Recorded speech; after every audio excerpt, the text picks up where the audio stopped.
there's been a lot of talk about the sale of Roc-a-fella Records. It's really complicated, but Dame Dash owns a third of a company that's being sold up for auction. So let's go right to what it says here.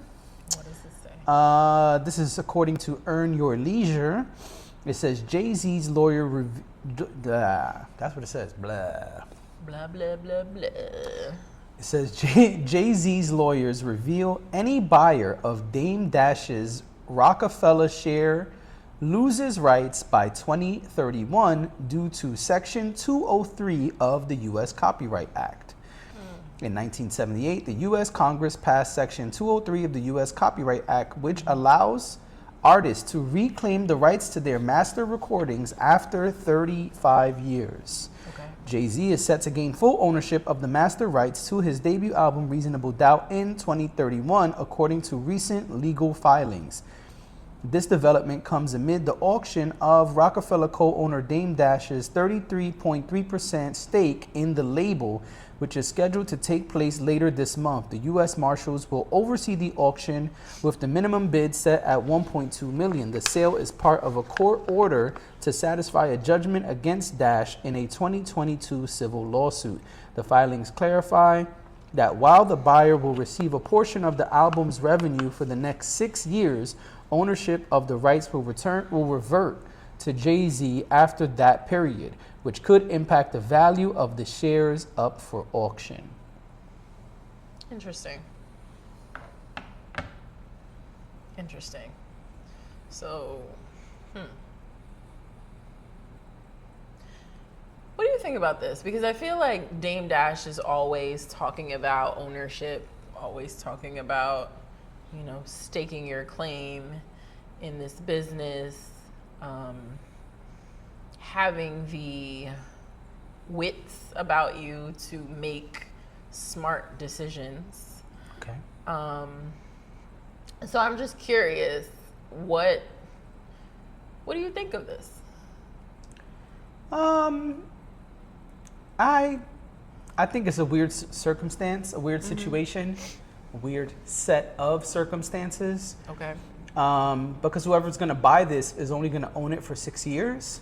And sure, they'll get revenue, but the fact that this is announced, I think, changes the game because it may be difficult to sell that portion for that amount of money, not knowing will you get a return. Right. Because the minimum bid is 1.2. Even if it sells for 1.3, that's still a lot of money to hope to recoup by 2031. And so, yeah, it's 6 years, but I guess the question is, what can you do to drive revenue in those 6 years? Right. Because if not, I don't know how you get that money back. And so whoever buys it, I think it's still worth a lot of money. Okay. I just think it's a question of what do you do with it for those 6 years? My question would be, what can I do as partial owner?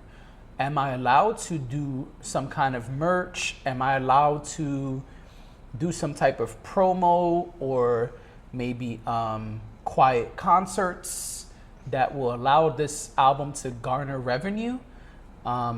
Because just streams is not going to be that Right. amount of money. I would imagine. I don't have factual proof to prove that, but my assumption is that anything above $1 million in 6 years off of just streams is going to be challenging. I'm sure that means physical copies too, but I don't know how much vinyl is selling, and that would be the physical, right? And so I don't know how much Reasonable Doubt vinyl is selling, and so I don't know how you make that money back. So those would be the questions I would ask as a person in inquiring and possibly partaking in the auction, which I believe comes next week, if I'm correct. So yeah, I don't know how you make that money back. I do think it's still something of value. I think you could also be in a position where you, depending on your circumstances, if you can build a rapport with Jay-Z within 6 years, maybe he'll give you a little bit of pocket change when the 6 years is up. I don't know. And I understand that this is saying the masters, but I don't know all of the parameters of what is entailed in this purchase. Okay. And so I clearly understand he gets the rights back to the masters, but I don't know what else this person, whatever entity purchases it, I don't know what they stand to gain or lose, what they have rights to besides physical copies and the masters. Also, if you are a producer or an artist and you own a third of it, then you could do sampling. Because if you own the masters, if this is simply about the masters, I'm not sure, but the way this is worded, it seems like that is a focal point. Then that means you could be selling samples like crazy, or having somebody. Again, it would depend, but let's just say you are someone in the industry. Well, then you could have Swiss or Pharrell or anybody sample it, and you could be selling out samples, and that's one way to garner some cash. Yeah. It's one way to bring in revenue. What are your thoughts? I'm a little confused about what's happening.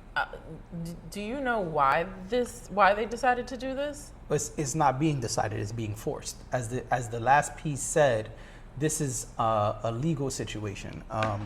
So that's what I'm trying to figure out. Is it that they were trying to sever ties with?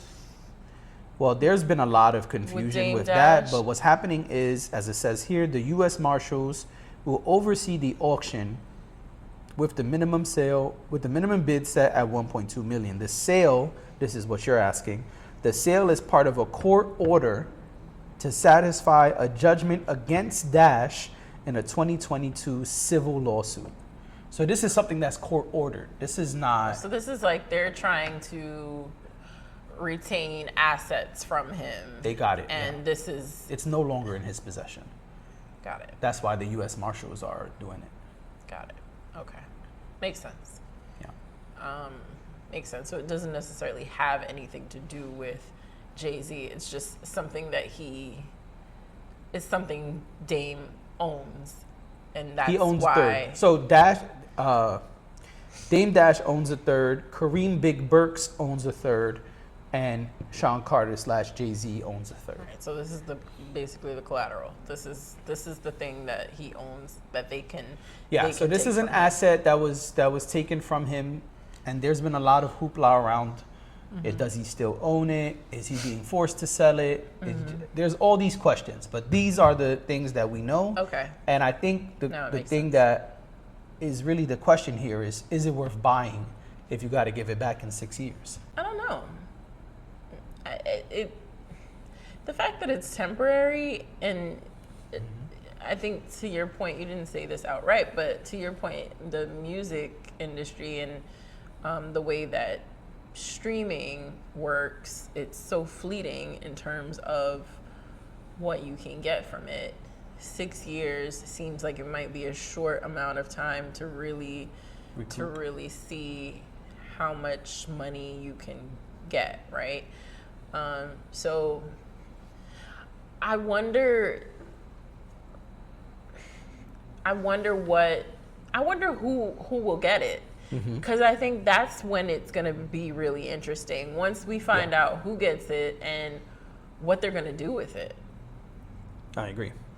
I think right now it's kind of like, I guess it's a cool thing. I mean, you could end up with somebody who just purchases it and doesn't do anything with it. Yeah, I mean, that was a conversation. Some people feel that it's just a collector's item and worth having. I think that changes when you learn that you lose the rights to it in 6 years. But I guess then you get to say, I once owned, that's I feel like that's a very rich thing to do. Like, I once owned a third of Reasonable Doubt. Yeah. So. I also think it depends on how you look at the price you're paying. If you buy it for 1.5, then it comes down to, in 6 years, $250,000 a year. Yeah. That's what you would have to make. And also, as we were talking, I remember Kareem Biggs Burke, he did a deal with Nike, and there are Roc-a-fella Nike sneakers. Okay. Roc-a-fella record Nike sneakers. And that's what I'm saying. Maybe you could do something like that. Like, I don't know who's gonna buy this, but let's just say someone who owns a clothing company, right? Let's just say the owner of Balenciaga buys it. Well, then that person can do Balenciaga Rockefeller Records apparel. Right. You know, like a collection. That's the thing that everyone likes to do now, right? So you could do the collab collection or whatever, Puma, whoever. I'm pretty sure you can do that if Kareem Biggs Burke was able to do it. So I don't know. I just think it's about whoever buys it. I don't think they're going to be so much thinking about the bragging rights where it's like, so, I mean, I owned it for 6 years. I think it's more going to be about the bread you could make because unless you're just like a really rich hip hop head, then maybe it is bragging rights. But I think the people who have that kind of money to spare, I think more of them are thinking about, my opinion, obviously, I think more of them are thinking about recouping than simply just saying like, oh yeah, it stood on my mantle for 6 years before I had to give it back. So that's my thought. I don't really know beyond that. Well, I guess we'll see. I mean, Because when you buy a piece of art, you're thinking about either flipping it at some point or keeping it long term. Right. You can't really flip this. I don't see how you flip it after you already bought it knowing, yeah, in 6 years it's over. So I don't know. Yeah, I don't know. I'm not sure.